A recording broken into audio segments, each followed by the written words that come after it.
नमस्कार मित्रों, आज मैं संस्कृत भाषा का एक नए टॉपिक के साथ आपके सामने उपस्थित हूँ और टॉपिक बहुत ही अच्छा टॉपिक है और हर परीक्षा की दृष्टि से बहुत ही महत्वपूर्ण है।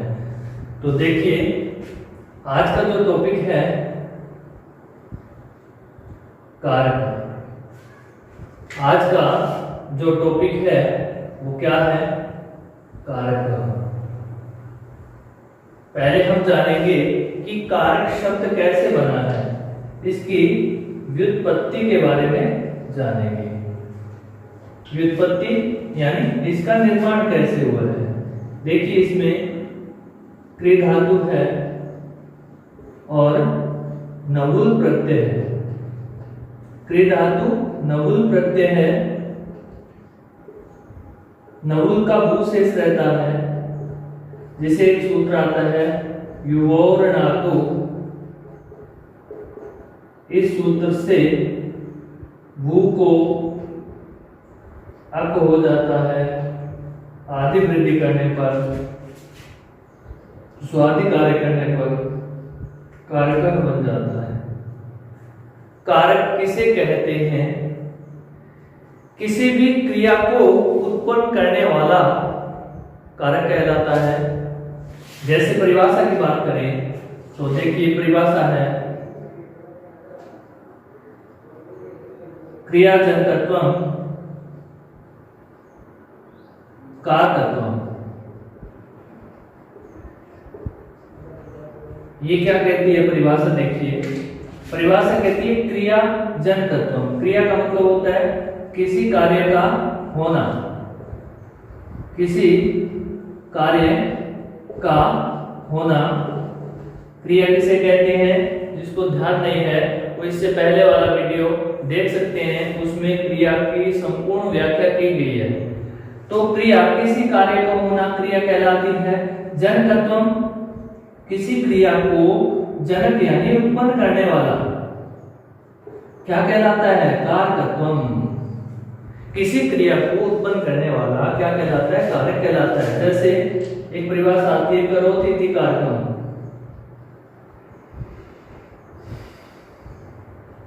करोति इति कारकम अर्थात जो करने वाला है, क्या करने वाला है? क्रिया को करने वाला है, वही कारक कहलाता है।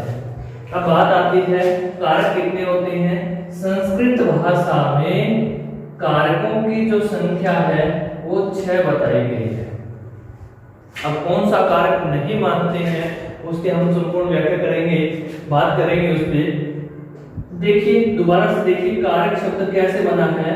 क्रि धातु है और नवुल प्रत्यय है। नवुल का भू शेष रहता है और युवोर्णाको सूत्र से भू को हो जाता है और स्वादि कार्य करने पर कारक बनता है। और कारक जो शब्द है ये पुल्लिंग का है। अब बात आती है कारक किसे कहते हैं। तो परिभाषा आती है क्रियाजनकत्वम कारकत्वम, अर्थात क्रिया को उत्पन्न करने वाला क्या कहलाता है? कारक कहलाता है। दूसरी परिभाषा है करोति इति कारकम, जो क्रिया को करने वाला है वही कारक है। फिर बात आती है कि कारक कितने हैं। संस्कृत भाषा में कारक की संख्या कितनी बताई गई है? 6 बताई गई है। षट कारकानि। तो देखिए,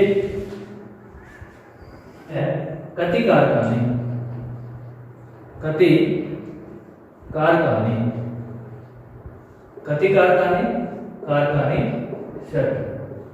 कौन कौन सी?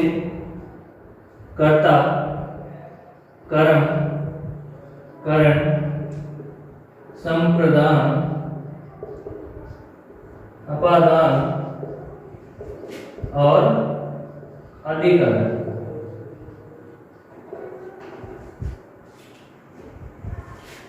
कर्ता कारक, कर्म कारक, करण कारक, संप्रदान कारक, अपादान कारक और अधिकरण कारक, ये 6 ही कारक माने गए हैं संस्कृत भाषा में। एक जो है संबंध, इसको कारक की श्रेणी में नहीं माना जाता। क्यों नहीं माना जाता? क्योंकि संबंध में कर्ता का क्रिया से साक्षात न होने के कारण संबंध कारक की श्रेणी में नहीं रखा जाता या नहीं है। ध्यान करें, कर्ता का और क्रिया का आपस में साक्षात नहीं होता संबंध में, इसलिए इसको कारक की श्रेणी में नहीं रखा गया है। अब देखिए, अब बात आती है कारक के बाद में कति विभक्तयः, विभक्तियां कितनी होती है। यहां एक बात करेंगे कि आपने देखा होगा संबोधन, संबोधन कारक नहीं है, ये एक संबोधन मात्र है। जैसे हे, वो, अरे, अगर हम ये संबोधन लगा करके बोलते हैं तो वहां कर्ता कारक होता है। कौन सा कारक होता है? कर्ता कारक होता है, अर्थात प्रथमा विभक्ति होती है। बात करेंगे आगे। अब देखिए, कारक क्या होते हैं? कारक षट। अब बात आती है विभक्तया। विभक्तियां कितनी होती हैं? विभक्तियां सप्ताह 7 होती हैं। कौन कौन सी होती है? देखिए, प्रथमा विभक्ति, द्वितीया, तृतीया, चतुर्थी, पंचमी, षष्ठी और सप्तमी। अब कारक की बात करें, कारक चिन्ह है तो कर्ता कारक, कर्म कारक, कारण कारक, संप्रदान कारक, अपादान कारक, संबंध और अधिकरण। देखिए, यहां आप कह रहे होंगे कि संबंध यहां लिख लिया, इसको कारक की श्रेणी में नहीं रखा गया है, इसको संबंध मात्र में इसका प्रयोग किया जाता है।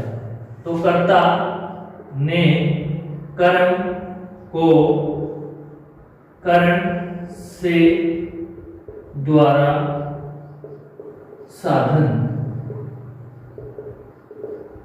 संप्रदान के लिए या को अपादान से अलग, षष्ठी संबंध का के की और सप्तमी अधिकरण में पर। अब हम सामान्य बात करें तो देखिए, कर्ता कारक में प्रथमा विभक्ति हो गई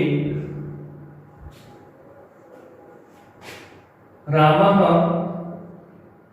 पठति, तो यहां राम पढ़ता है या राम ने पढ़ा, रामः अपठत, तो यहां क्या है? पढ़ा था, राम ने पढ़ा था, राम पढ़ता है, तो इसमें क्या है? कर्ता कारक है, इसलिए यहां कौन सी विभक्ति हुई है? प्रथमा विभक्ति हुई है। उसके बाद में द्वितीया और द्वितीय विभक्ति, द्वितीय विभक्ति में क्या है? कर्म कारक है, जहां भी कर्म कारक होगा वहां द्वितीय विभक्ति होगी। बालक संस्कृत पढ़ते हैं, बालकः संस्कृतम पठन्ति। आगे है तृतीय, कर्ण कारक से द्वारा साधन। साधन का मतलब क्या है? से द्वारा, किसी साधन से या कि कर्ता की क्रिया में जो अत्यंत सहायक हो, उसमें कर्ण कारक होता है। जैसे रमा कलमे पत्रम लिखति। तो यहाँ देखिए रमा की क्रिया क्या है, लिखना है। किसको लिखना चाह रही है, पत्र को लिखना चाह रही है। लेकिन यहाँ सर्वाधिक इस क्रिया को करने में सर्वाधिक सहायक जो साधन है वो कलम है, इसलिए यहाँ करण कारक हुआ है। कारक में संपूर्ण व्याख्या इसकी करेंगे, लेकिन अभी यहाँ हम सामान्य परिचय का पढ़ रहे हैं। संप्रदान के लिए जिस उद्देश्य के लिए कोई क्रिया की जाती है उसमें संप्रदान कारक होता है। जैसे बालक पढ़ने के लिए जाता है, बालक पठनाय गच्छति। राजा भिखारी के लिए दान देता है या धन देता है, तो नृपः भिक्षुकाय धनम ददाति। तो यहां क्या है, राजा है और किसके लिए, भिखारी के लिए धन देता है, तो यहां संप्रदान हो जाएगा। अपादान, अपादान कहता है कि किसी स्थिर पदार्थ से किसी वस्तु का अलग होना पाया जाए तो वहां कौन सा कारक होता है, अपादान कारक होता है। जैसे वृक्ष से पत्ता गिरता है, तो यहाँ स्थिर पदार्थ क्या है, वृक्ष है, तो इसमें अपादान हो जाएगी वृक्षात् पर्णम पतति। क्या बनेगा, वृक्षात् पर्णम पतति, वृक्ष से पत्ता गिरता है। तो आगे है संबंध है। यहाँ संबंध जहां होगा कि राम की पुस्तक है तो रामस्य पुस्तकम, रामस्य पुस्तकम अस्ति या रामस्य पुस्तकम। राम के पिता दशरथ हैं तो रामस्य पितु दशरथ। तो यहाँ इनका आपस में क्या है, संबंध है। यहाँ क्रिया और कर्ता का साक्षात नहीं होता। अधिकरण, यहाँ अधिकरण में जो धातु का आधार होता है उसकी अधिकरण संज्ञा होती है। अर्थात अधिकार तीन प्रकार, आधार तीन प्रकार का होता है, तो वो हम संपूर्ण व्याख्या करेंगे जब हम कारक पढ़ेंगे। लेकिन यहाँ में पर, जैसे विद्यालय में जाता है, स विद्यालय गच्छति, तो यहाँ क्या हो गया, अधिकरण कारक हो गया। ये था कारक का सामान्य परिचय। अब हम बात करते हैं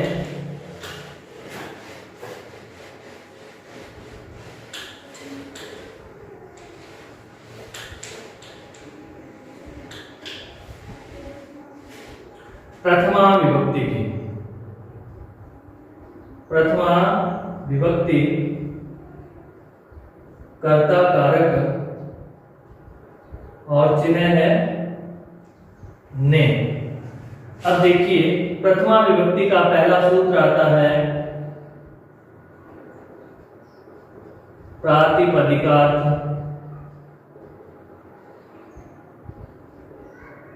लिंग परिमाण वचन मात्रे प्रथमा। प्रातिपदिकार्थ लिंग परिमाण वचन मात्रे प्रथमा। ये प्रथमा विभक्ति करता है, कहां कहां करता है इस सूत्र में बताया गया है। देखिए इसमें जो शब्द आए हैं, प्रातिपदिकार्थ और लिंग अलिंग दोनों की बात आई है, और परिमाण और वचन मात्रिक अर्थ है, इनके योग में प्रथमा विभक्ति होती है।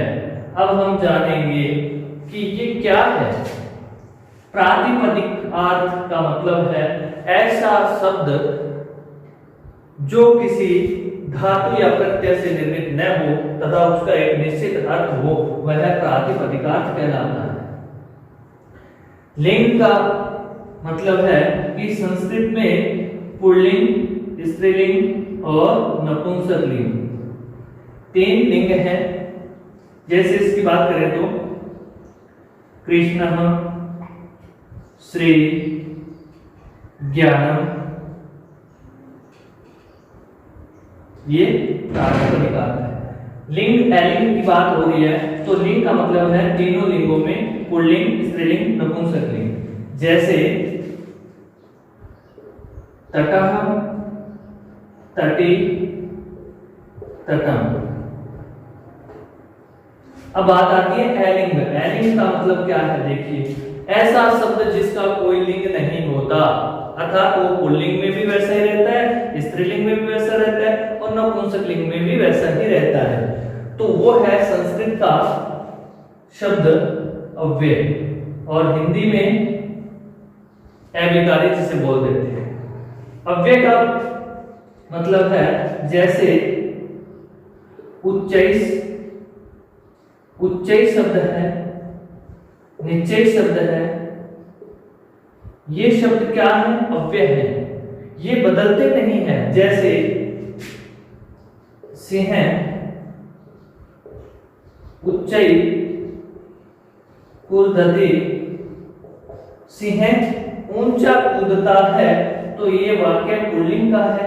अब स्त्रीलिंग का नवोटा,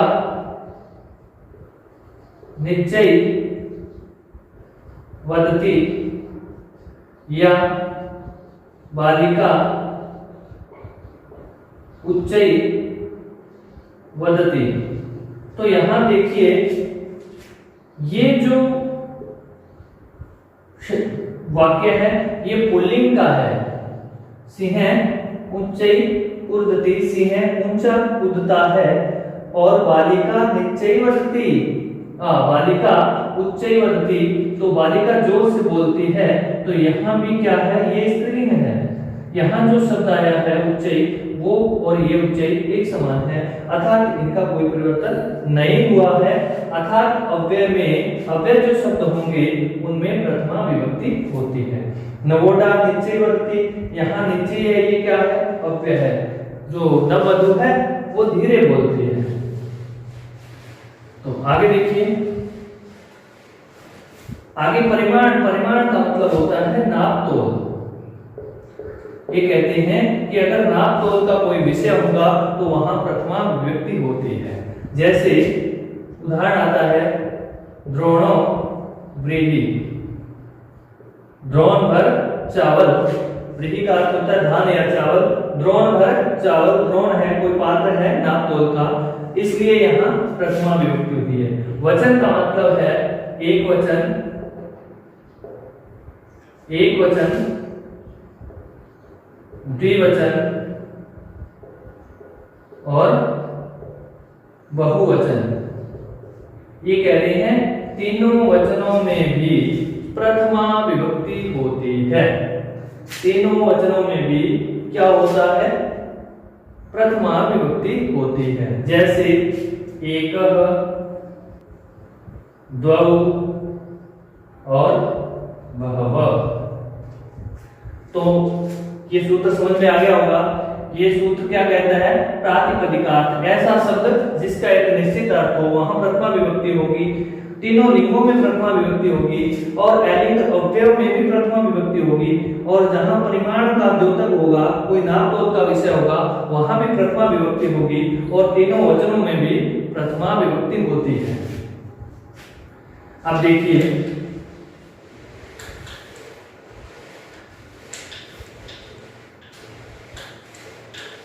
इसके बाद में आता है संबोधने च। ये सूत्र आता है संबोधने च। च का अर्थ है और क्या कहता है? संबोधने। संबोधन में भी प्रथमा विभक्ति होती है। जैसे हे राम, अत्र आगच्छ, हे राम इधर आओ, हे राम इधर आओ।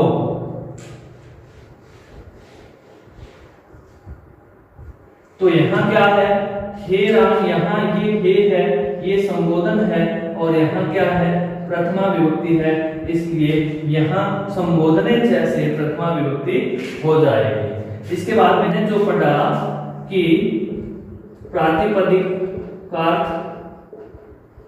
लिंग, परिमाण, वचन और अलिंग यानी अव्यय और इसके साथ जोड़ दिया संबोधन, और चय का अर्थ है और संबोधन में भी क्या होता है, प्रथमा विभक्ति होती है। जैसे हे राम अत्र आगच्छ।